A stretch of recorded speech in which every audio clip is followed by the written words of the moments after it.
זוהי האדמה בדיסימי, 4.3 דונם.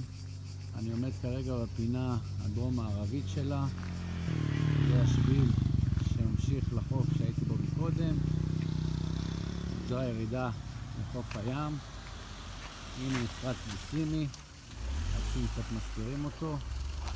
אם נחזור לאדמה, עוד שנייה נראה את הנוף שלה. זה מפרץ סיני, מפרץ מדהים. אפשר לראות, יש פה מעגן די גדול של הרבה סירות. ואם נמשיך באזור ה-30 מטר, יש לנו פה בית קפה עם תצפית מדהימה לכל המפרץ. Что? Ime Dax lica. Jašu!